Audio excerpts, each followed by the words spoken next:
আমি আন্তরিকভাবে দুঃখিত আমার পেজটা যে খাওয়া দাওয়া আর ঘোরাঘুরি নিয়ে তো ভিডিও না দিয়েও আর থাকতে পারতেছি না।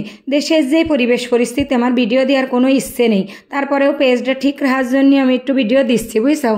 তোমরা একটু ক্ষমা সুন্দর দৃষ্টিতে দেখে নে, আর আমার ভিডিও ভালো লাগলে শেয়ার করে দিয়ে নে। তা করছিলাম কি, টুক করে কি তোমাকে গরুর গোস্ত ফুরোয় গেছে ফ্রিজেতে, ওই যে কুরবানির সময় যে গোস্ত জমাই থুইলে সেই গোস্ত কি ফুরোয় গেছে? আমাকে কিন্তু ফুরোয়নি, অল্প একটু আছে।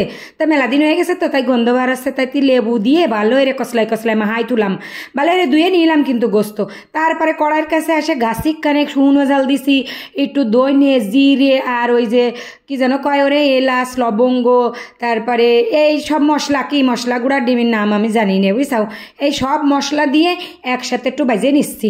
মেলা কয়দিন হয়ে গেল না ফ্রিজে গোস্ত রয়েছে, তা ওই গোস্ত কিন্তু ভালো একটু গন্ধ গন্ধ লাগে, অত ভালো ঠায় না খাতি।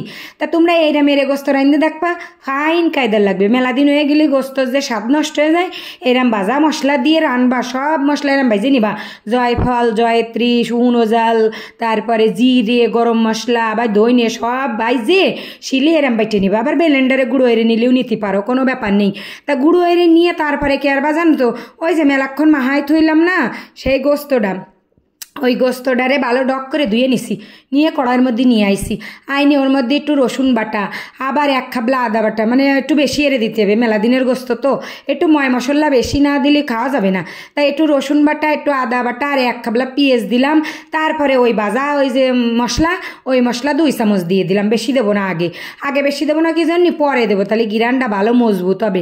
আর ওই যে নুন দিয়ে দিলাম, হলদি কিন্তু আগে দিচ্ছি না, আমি শুকনো জাল বাইজে গুঁড়ো এরে নিছি তো ওই জন্য শুকনো জালের গুঁড়োও দেবো না, আর সর্ষের তেল দিয়ে রানবো।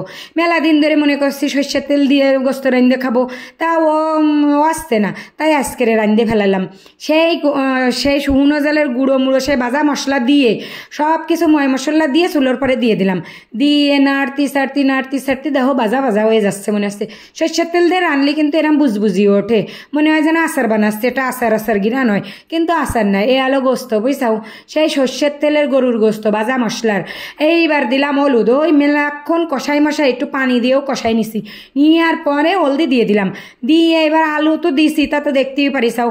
এইবার আসে ভাজা মশলা কটা সব কটা দিয়ে দিলাম, ওই দেখো খাবলাখানেক দিছি, আর ওই সব মানে সব কিছু কুড়োই মুড়োই দিয়ে দিলাম, দিয়ে আর একটু কষাইয়ে তারপরে ওরে পানি দিয়ে দেবো।